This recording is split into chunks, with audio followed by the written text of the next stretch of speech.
जय हिंद साथियों, नमस्कार। मैं हूं ओम सर। मैं आपका स्वागत करता हूं आपके अपने चैनल ओजेडी कंप्यूटर एजुकेशन पर। आज का टॉपिक है O level exam series. O level exam series के अति महत्वपूर्ण प्रश्न 50 क्वेश्चंस को लेकर आया हूं। O level 5th revised syllabus के अकॉर्डिंग ये क्वेश्चंस हैं। पूरी टीम का एक ही लक्ष्य है कि हर एक बच्चा ओ लेवल में पास हो सके। आप ओजेडी के गोमती नगर संस्थान में भी ऑफलाइन व यूट्यूब के माध्यम से ऑनलाइन पढ़ाई कर सकते हैं। यह संस्थान 2011 से स्टूडेंट का करियर बनाने में मदद कर रहा है। यहाँ ओजेडी प्लेसमेंट सेल के माध्यम से हजारों स्टूडेंट आज इंडिया की टॉप कंपनी में काम कर रहे हैं। नमस्कार दोस्तों, ओजेडी कंप्यूटर इंस्टीट्यूट आपका स्वागत करता है। Super 50 questions for O level 9 O level ITLB exam series, information technology tools and network basis. हम यहाँ प्रैक्टिस करेंगे सेट 4 क्वेश्चन नंबर 151 से 200 क्वेश्चंस तक की। Let's start with the 4th set of slides. और ये हमारी स्क्रीन पर है आपके लिए पहला question number 151। Which of the following is the brain of the computer? आपके ऑप्शंस हैं A central processing unit, B memory unit, C arithmetic and logic unit, D control unit. सही आंसर आप अपने कमेंट बॉक्स में comment कर सकते हैं। सही आंसर है central processing unit. CPU is the brain of computer. Structure of CPU designed by John von Neumann. और सेकंड क्वेश्चन यानी अगला क्वेश्चन आपकी स्क्रीन पर है question number 152। Which of the following devices provides the communication between a computer and the outer world? आपके options हैं compact, B input output, सी drivers, D storage. अगर सही आंसर आपको पता है तो आप कमेंट बॉक्स में सेंड कर सकते हैं। और सही आंसर है आपका इनपुट आउटपुट, जिसको शॉर्ट में IO भी जानते हैं, is the communication between an information processing system such as computer and the outside world. आइए मूव करते हैं नेक्स्ट क्वेश्चन की तरफ। Question number 153। What is the full form of WiFi? A wide fidelity, B wireless flexibility, C van flexibility, D wireless fidelity. सही answer के लिए सही answer है आपका वायरलेस फिडिलिटी। वायरलेस फिडिलिटी यह एक लोकप्रिय वायरलेस नेटवर्किंग टेक्नोलॉजी है। यह एक ऐसी टेक्नोलॉजी है जिसके जरिए हम इंटरनेट और नेटवर्क कनेक्शंस का इस्तेमाल कर रहे हैं। अगला क्वेश्चन आपकी स्क्रीन पर है question number 154। The basic unit of worksheet into which you enter data in Libre Calc is called a blank. Options हैं rows, columns, cells and table. The correct answer is, अगर आपको पता है तो comment box में बताइए हमें। Correct answer है सी सेल। वर्कशीट की सबसे छोटी इकाई या यूनिट होती है जिसमें डाटा एंटर किया जाता है। रोज और कॉलम के इंटरसेक्शन को सेल कहा जाता है। आइए मूव करते हैं अगले क्वेश्चन पर। Question number 155। What do you call the word processing task associated with the changing the appearance of a document? A editing, B formatting, C rewording, D none of these. और correct answer है आपका documents के appearance कैसे पता करेंगे आप, क्या चाहिए होगा इसके लिए? सही आंसर है आपका फॉर्मेटिंग। हम टेक्स्ट को डॉक्यूमेंट पेज पर टाइप करते हैं। उस डॉक्यूमेंट को अट्रैक्टिव और अच्छा दिखाने के लिए उसमें text colour, text style, text bold, text italic करते हैं, उसे फॉर्मेटिंग कहा जाता है। Question number 156। What do you need to put your web pages on the www? आपके ऑप्शंस हैं A connection to the internet, B web browser, C a web server, D all of the above. और सही answer है आपका इन सभी चीज़ों की जरूरत हमें पड़ेगी। Connection to the internet, web browser और web server. Web page basically दो शब्दों से मिलकर बना होता है, वेब और पेज। यहाँ पे वेब का मतलब होता है इंटरनेट और पेज का मतलब है पन्ना, अर्थात एक ऐसा पेज जिसे इंटरनेट की मदद से एक्सेस किया जाता है उसे वेब पेज कहा जाता है। और अगला क्वेश्चन है 157। The content of blank are lost when the computers turn off. किस समय कंप्यूटर की डाटा लॉस हो जाता है? A storage, B input device, C output device, D RAM. जल्दी बताइए। सही आंसर है रैम। रैंडम एक्सेस मेमोरी ये एक टेम्परेरी स्टोरेज होता है, यानी डिवाइस के ऑफ होते ही इसमें स्टोर डाटा अपने आप रिमूव हो जाता है, इसके बाद उस डाटा को वापस नहीं लाया जा सकता, इसलिए रैम को वोलेटाइल मेमोरी भी कहते हैं। नेक्स्ट क्वेश्चन है आपका question number 158। Storage devices of computer are also known as A output device, B input device, C record and D auxiliary devices. इनमें से कौन सी ऑप्शंस में आपका आंसर है यहाँ पर? डी ऑक्सिलरी डिवाइसेस, जिनको स्टोरेज डिवाइस भी कहते हैं, जो कि डाटा और इंफॉर्मेशन को जरूरत के हिसाब से टेम्परेरी या परमानेंटली स्टोर करते हैं, ये डाटा को डिजिटली स्टोर कर सकते हैं। Question number 159। The maximum length in bytes of an IPv4 datagram is A 32 bytes, B 128 bytes, या सी 65535 बाइट्स, या 512 बाइट्स, या 512 bytes. The correct answer is 65535 is the correct answer. IPv4 का पूरा नाम है इंटरनेट प्रोटोकॉल वर्जन 4, जो IP address का 4th या 4था वर्जन है, जिसका इस्तेमाल इंटरनेट से जुड़ी सभी डिवाइसेस को एक यूनिक IP एड्रेस प्रदान करने में होता है, ताकि इन डिवाइसेस की पहचान IP एड्रेस द्वारा हो सके। Question number 160 how many versions are available of IP address? आपके ऑप्शंस हैं A 4 version, B 2 version, C 5 version, D 3 version. सही आंसर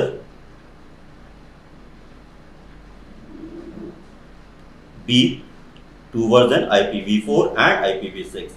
IPv4 में IP एड्रेस 32 बिट्स का होता है और IPv6 का मेमोरी साइज होता है 128 बिट्स का।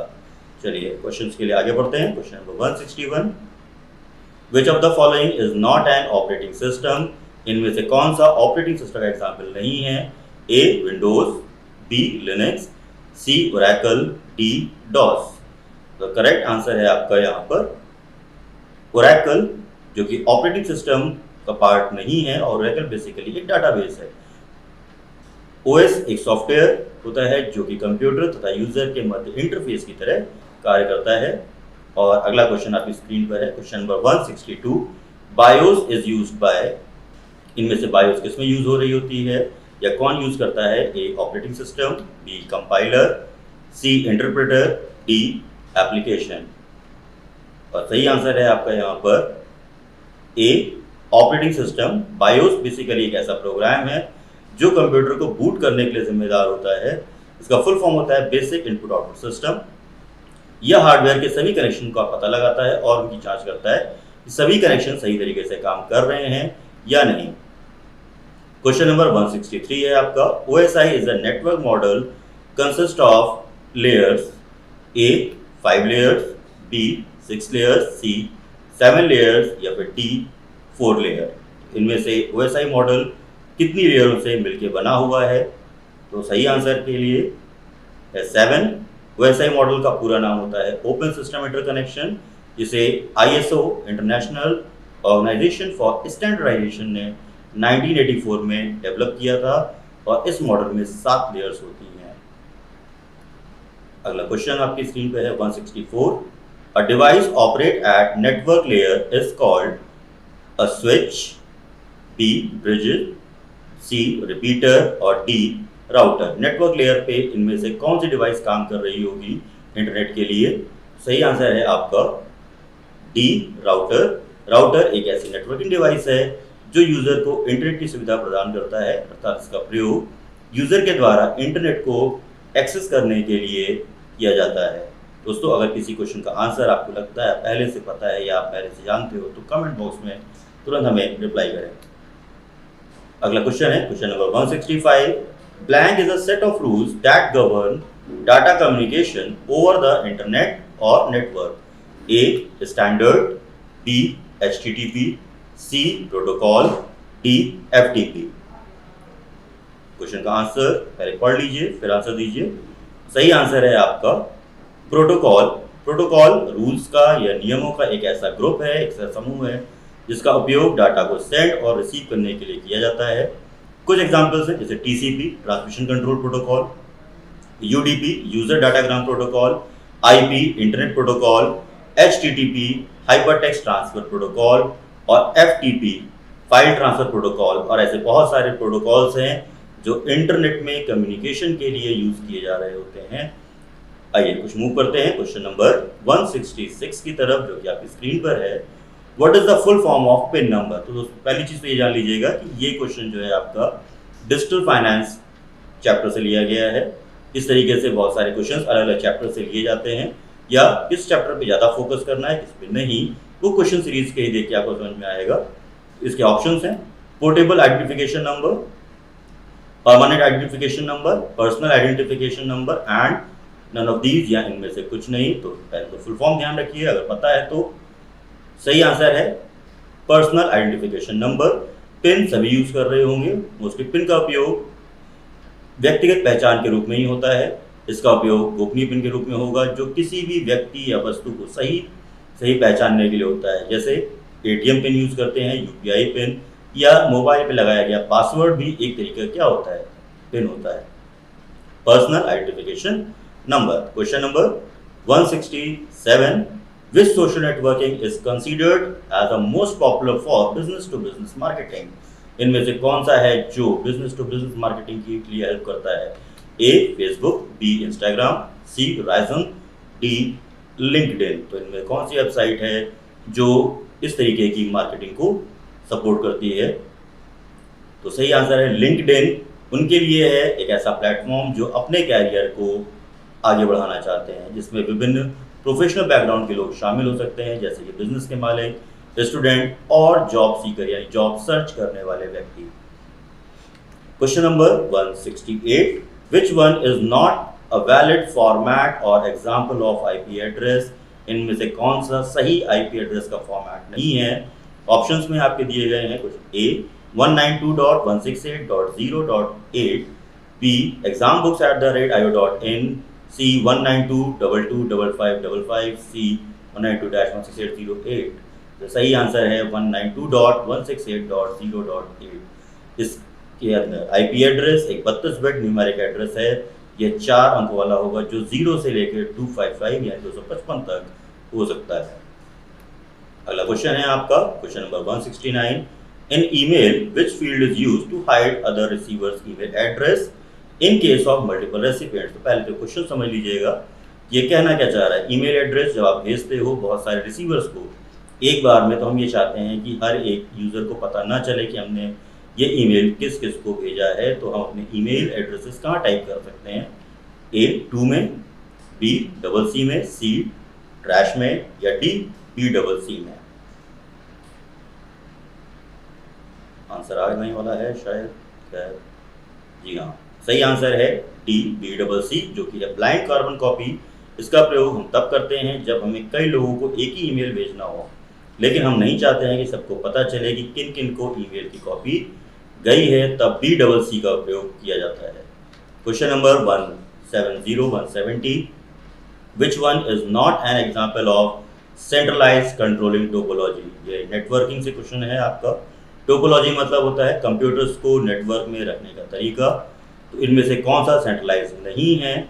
ए star topology, B tree topology, C bus, और D all of the above. Correct answer है आपका यहाँ पर बस टोपोलॉजी। बस टोपोलॉजी एक नेटवर्क सेटअप है जहाँ प्रत्येक डिवाइस एक सिंगल डाटा केबल के साथ जुड़ा होता है।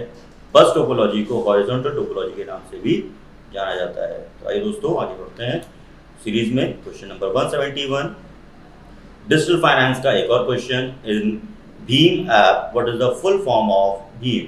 और साथ में आप लोगों के लिए टारगेट है कि आप भीम ऐप कब बना था, इसको देखने से पहले मुझे आंसर करें। A Bharat instant money transfer, B Bharat interface for money, bank hotline instant money, या फिर बैंकिंग हेड इंस्टेंट मनी।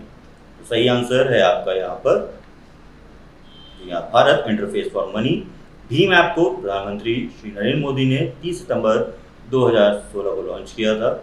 इस ऐप के माध्यम से बहुत सारे लोग मनी ट्रांजैक्शन कर सकते हैं और एक अकाउंट से दूसरे अकाउंट में पैसे डाल सकते हैं या ट्रांसफर कर सकते हैं। क्वेश्चन नंबर 172 है आपकी स्क्रीन पर, यूपीआई पिन या UPI is built over the blank infrastructure. आपके ऑप्शंस हैं NEFT, B RTGS, C IMPS, D all of the above. तो इनमें से कौन सा है जो यूपीआई को सपोर्ट करेगा या प्लेटफॉर्म पर? तो सही आंसर है आपका IMPS। IMPS का फुल फॉर्म होता है इमीडिएट पेमेंट सर्विस। IMPS एक ऐसा बैंकिंग पेमेंट सिस्टम है जिसके द्वारा आप रियल टाइम में पैसा एक अकाउंट से दूसरे अकाउंट में ट्रांसफर कर सकते हैं। Question number 173, what is the minimum amount of money that can be transfer through RTGS? आपके ऑप्शंस हैं ए ₹2 लाख, ₹2.5 लाख, ₹3 लाख और ₹3.5 लाख। RTGS के थ्रू कितनी लिमिट में आप पैसा ट्रांसफर कर सकते हो? तो सही आंसर है आपका 2 लाख रुपए यानी 2 लाख रुपीज आप ट्रांसफर कर सकते हो। RTGS यानी रियल टाइम ग्रॉस सेटलमेंट है। यह भी मनी ट्रांसफर का एक ऑनलाइन मीडियम है, जैसे आपका IMPS अभी हम लोगों ने देखा था थोड़ी देर पहले क्वेश्चन में। रियल टाइम में मनी का ट्रांसफर किया जाता है। ये ऐसे यूजर्स के लिए होता है जो एक बड़ा अमाउंट ट्रांसफर करना चाहते हैं। नेक्स्ट क्वेश्चन है आपका question number 174, NEFT work on the which principle the following? इनमें से किस प्रिंसिपल पे NEFT काम कर रहा है? Gross batch settlement, priority net settlement, domain net settlement and deferred net settlement. Timer चल रहा है, समय रहते क्वेश्चन का आंसर दीजिए। Deferred net settlement is the correct answer. Fund transfer के लिए यह टेक्निक क्या है? यह टेक्निक डेफर्ड नेट सेटलमेंट पे संचालित होती है। फंड ट्रांसफर या फंड ट्रांजैक्शन बैचेस में सेटल किए जाते हैं। Question number 175, where are all the tabs like home tab, insert tab, format, page layout are located? Options हैं आपके A scroll bar, B ribbon, C title bar, D status bar. तो इनमें से किस पर आपके सारे टैब अवेलेबल रहेंगे? तो टैब का जो कलेक्शन होता है वो कहलाता है रिबन। रिबन एक ऐसा इंटरफेस एलिमेंट है जिसे माइक्रोसॉफ्ट कंपनी ने लॉन्च किया था 2007 के वर्जन से। अगला क्वेश्चन आपकी स्क्रीन पर आ रहा है 176, which shortcut key is used to make selected text underline? Underline करने के लिए इनमें से कौन सी शॉर्टकट की का यूज करना पड़ेगा? आई थिंक मुझे टाइमर का वेट ना करना पड़े। Ctrl+A, Ctrl+U, Ctrl+L, Ctrl+N। Time खत्म होने से पहले आंसर आपके पास हो चुका होगा, ऐसी उम्मीद है मेरी। तो फिलहाल आंसर आपके सामने ही है। Ctrl+U।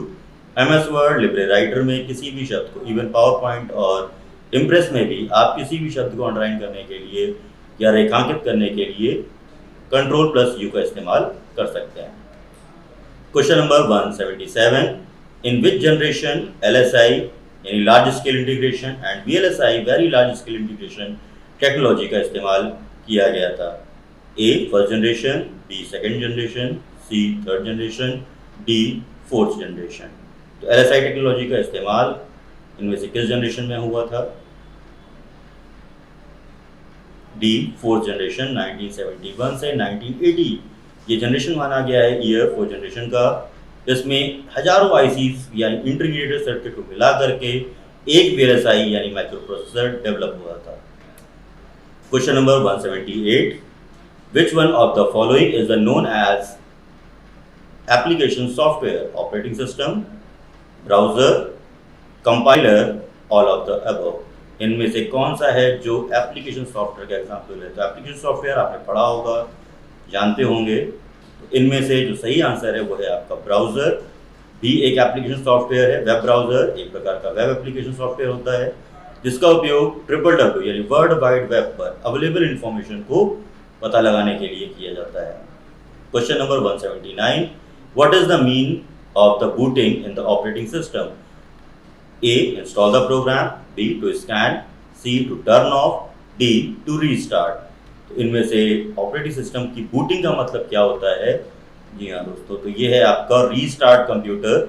बूटिंग कंप्यूटर की स्टार्टअप प्रोसेस है।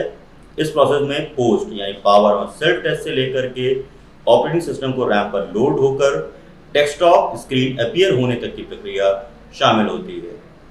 आइए मूव करते हैं क्वेश्चन नंबर 180 की तरफ। When you delete a file in your computer, जब कंप्यूटर से आप कोई फाइल डिलीट कर दोगे तो वो कंप्यूटर के किस फोल्डर में जाती है? आपके ऑप्शंस हैं A clipboard, B RAM, C recycle bin, D none of these. इनमें से आपकी डिलीट की गई फाइल्स मिलेगी आपको रिसाइकिल बिन। बहुत आसान क्वेश्चन था, मेरे ख्याल से सभी को पता होता है। रिसाइकिल बिन एक सिस्टम फोल्डर है जहां पे आप डिलीट की गई फाइल्स को रख सकते हो या हमेशा के लिए डिलीट कर सकते हो। आइए करते हैं क्वेश्चन नंबर 181 की तरफ। Which function is used to count the number of cells that contain numbers in a range? किसी भी रेंज में नंबर्स काउंट करने के लिए क्या यूज हो रहा होगा? Option A sum if function, sum function, count function या फिर डी पे काउंट इफ फंक्शन। तो किसी भी फंक्शन की शुरुआत होती है इक्वल साइन से और सही आंसर है आपका काउंट फंक्शन। एक्सेल या कैलसी दोनों में ही काउंट फंक्शन का उपयोग किसी भी सेल या रेंज में उपस्थित संख्या को गिनने या काउंटिंग ऑफ नंबर्स के लिए किया जाता है। क्वेश्चन नंबर 182, विच टेक्नोलॉजी वर्किंग या विच टोपोलॉजी वर्किंग इन्वॉल्व्स टोकन? इनमें से कौन सी टोपोलॉजी टोकन यूज करती है? तो ए है star topology, B ring topology, C bus topology और डी है आपका मैश टोपोलॉजी। तो किस टोपोलॉजी पे टोकन शब्द का इस्तेमाल हो सकता है? सही आंसर है आपका रिंग टोपोलॉजी में डिवाइस को लूप नेटवर्क के रूप में परिभाषित किया जाता है। इसमें प्रत्येक नेटवर्क नोड टू कनेक्शन में रहता है, यानी पहला दूसरे से कनेक्ट रहेगा, जिससे इसे क्या कहते हैं हम लोग ड्यूअल रिंग टोपोलॉजी भी कहते हैं। तो क्वेश्चन नंबर 183 पर हम लोग which component is used for interconnecting dissimilar network that use other communication protocol? A switches, B router, C bridges और डी गेटवे। सही आंसर है आपका गेटवे। गेटवे एक ऐसी नेटवर्किंग डिवाइस है जो दो डिसिमिलर टाइप के नेटवर्क को आपस में कनेक्ट करने के उपयोग में ली जाती है। इसका कार्य डाटा को एक फॉर्मेट या प्रोटोकॉल से दूसरे में ट्रांसलेट करना होता है। क्वेश्चन नंबर 184 पे आ रहे हैं हम लोग। विच one of the following is not a valid domain name? Domain name मतलब वेबसाइट का नाम। तो वेबसाइट का नाम किस टाइप का हो सकता है? तो इनमें से कौन सा ऐसा है जो नहीं हो सकता है? A .com, B .edu, C .let, D .org। Correct answer is .let नाम का कोई डोमेन नहीं होता है। DNS या डोमेन नेम सिस्टम एक ऐसा नामकरण है जिससे हम किसी भी वेबसाइट को इंटरनेट पर आइडेंटिफाई कर सकते हैं। एग्जाम्पल है आपका .com, .edu, .org। ये कुछ हमारे क्या हैं? डोमेन नेम एक्सटेंशंस हैं। अगला है आपका question number 185, how to select one hyperlink after another during a slide presentation? तो आप किस बटन को या किस कॉम्बिनेशन को यूज कर सकते हैं? शिफ्ट की के द्वारा, होम की के द्वारा, टैब की के द्वारा या एस्केप की के द्वारा। तो एक लिंक से दूसरे लिंक पर अगर आप जंप करना चाहते हो किसी भी स्लाइड में तो आप प्रेस कर सकते हैं यहाँ पर टैब की। हाइपरलिंक ऑप्शन यानी सिंपल एक डॉक्यूमेंट को दूसरे से कनेक्ट करना है। हाइपरलिंक ऑप्शन की हेल्प से डॉक्यूमेंट या फाइल का एक ऐसा लिंक जोड़ देते हैं जिस पर क्लिक करने के बाद उस लिंक के अंदर जुड़ी फाइल आपके कंप्यूटर पर अपने आप खुल जाएगी। और इसके लिए आप शॉर्टकट की Ctrl+K का भी इस्तेमाल कर सकते हैं।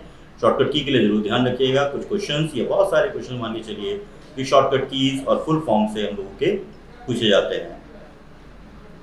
और उम्मीद करते हैं कि आप अपनी तैयारी में इस समय पूर्ण होंगे, कंप्लीट कर रहे होंगे और ये क्वेश्चन सीरीज जो अभी हम लोग की अभी और भी आनी है ये आपकी काफ़ी मदद करेंगे उस तैयारी को करने में। Which of the following is not a valid class range in IPv4? IPv4 की क्लासेस होती हैं, कुछ कैटेगरीज हैं IP एड्रेस की रेंज। उनमें से class A 0 to 127, class B 128 to 190, class C 192 to 23, class D 224 से 239। तो करेक्ट है आपका जो इसमें से इनवैलिड है वो है आपका क्लास B, क्योंकि इसकी रेंज 128 से लेकर 190 नहीं होती है, इसकी रेंज होती है 128 से लेकर के 191 तक। और दूसरा 127, मैं आपकी जानकारी के लिए बता दे रहा हूँ, 127.0.0.0 ये होता है हमारा loop back address.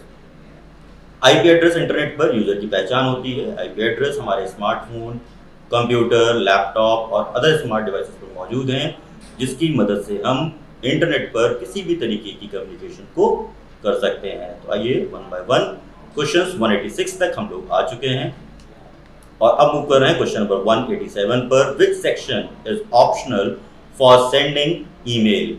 Email send करने के लिए इसमें से किस फील्ड को भरना जरूरी नहीं है? अटैचमेंट, बॉडी, ईमेल एड्रेस और हेडर। बहुत सारे ईमेल्स हैं, बहुत सारे अटैचमेंट्स हैं, एड्रेसेस हैं, हेडर्स हैं। तो सही आंसर है अटैचमेंट। इसको अगर आप नहीं भी फिल करते हो, बाकी डिटेल्स आप फिल कर देते हो, लाइक ईमेल एड्रेस है या सब्जेक्ट है या बॉडी के अंदर मैसेज टाइप कर दिया, तो प्रॉपर ईमेल सेंड हो जाएगा। ईमेल अटैचमेंट ऐसी फाइल्स हैं जो ईमेल मैसेज के साथ भेजी जाती हैं। यह एक इमेज, वीडियो, डॉक्यूमेंट या अदर फाइल टाइप्स हो सकते हैं, बट ध्यान रखिएगा दोस्तों, .exe यानी एग्जीक्यूटेबल फाइल या कोई सॉफ्टवेयर का exe आप ईमेल में सेंड नहीं कर सकते हैं, क्योंकि वो इसको exe फाइल को हमेशा एक वायरस मानता है। अगला है आपका question number 188, which one provides facility for creating free email. इनमें से किसके थ्रू आप ईमेल एड्रेस बना सकते हो? yahoo.com, gmail.com, redismail.com, www सभी में कॉमन है। Last option all of the above. तो मेरे ख्याल से आंसर पता है सभी को, उसके लिए वेट करने की जरूरत नहीं है हमें। सही आंसर है आपका, इन सभी वेबसाइट्स को इस्तेमाल कर सकते हो। इलेक्ट्रॉनिक मेल, इसे लोग ईमेल या ईमेल को इलेक्ट्रॉनिक मेल भी कहते हैं। ये एक प्रकार का डिजिटल मैसेज होता है जो यूजर एक दूसरे के साथ कम्युनिकेट करने के लिए इस्तेमाल करता है। Question number 189, which of the following is not an e commerce website. इनमें से कौन सी ऐसी वेबसाइट है जो ई कॉमर्स में यूज नहीं हो रही है? यानी ई कॉमर्स मतलब online shopping, online content find करना, amazon.com, Flipkart, Mantra and Lucknow university. तो सही आंसर है lkounif.com। ई कॉमर्स दो शब्दों से मिलकर बना है, ई यानी इलेक्ट्रॉनिक और कॉमर्स यानी कि बिजनेस या व्यापार। जब आप इलेक्ट्रॉनिक मीडियम के जरिए कोई बिजनेस करते हैं, कोई शॉपिंग करते हैं या कोई प्रमोशन कर रहे हैं, तो वो क्या कहलाता है? आपका ई कॉमर्स कहलाता है। Question number 190, which option is use to connect WhatsApp in computer. तो बहुत सारे लोगों ने वेब व्हाट्सएप से सुना होगा, वेब व्हाट्सएप चलाते होंगे, तो उसके लिए इनमें से किस ऑप्शन को यूज कर सकते हैं आप अपने व्हाट्सएप को कंप्यूटर पे देखने के लिए? New group, link device, archive, none of these. मेरे ख्याल से टाइमर का वेट नहीं करना होगा, अब तक तो आंसर आपके पास है। जी हाँ, लिंक डिवाइस। अगर आप में से सबने सही गेस किया है तो आप सभी को मुबारकबाद। व्हाट्सएप एक ऐसा फ्री मैसेजिंग ऐप है जिसके मदद से कोई भी यूजर अपने फ्रेंड्स या दोस्तों को, रिलेटिव्स को, फैमिली को मैसेज भेज सकता है। व्हाट्सएप के जो फाउंडर थे वो हैं अभी भी ब्रायन एक्टन और जैन कॉम। नेक्स्ट क्वेश्चन है आपका question number 191, which set of protocol is use to send और रिसीव ईमेल। ईमेल सेंड और रिसीव करने के लिए IMAP and ICMP, HTTP and FTTP, SMTP and POP3, और इनमें से कोई नहीं, नन ऑफ दीज। तो सही आंसर है SMTP यानी simple mail transfer protocol, email send करने के लिए होता है। पोस्ट ऑफिस प्रोटोकॉल्स ईमेल को रिसीव करने के लिए होगा। आइए आते हैं अगले क्वेश्चन पे आपकी स्क्रीन पे 192 पे, which service is not available in Umang application for mobile. A Aadhaar card, B E web portal, C Jeevan Pramaan और डी पासपोर्ट सेवा। तो सही आंसर है आपका ई वेब। उमंग ऐप बेसिकली भारत सरकार, इंडियन गवर्नमेंट द्वारा लाया हुआ एक मोबाइल एप्लीकेशन है जिसका पूरा नाम है unified mobile application for new age governance. Question number 193, through Google Pay we can send money by scanning QR code only. तो क्या गूगल पे से ना अगर पैसा ट्रांसफर करना हो तो हमें सिर्फ QR कोड स्कैन कर सकते हैं? ऑप्शन है yes, B not sure, C no, D may be.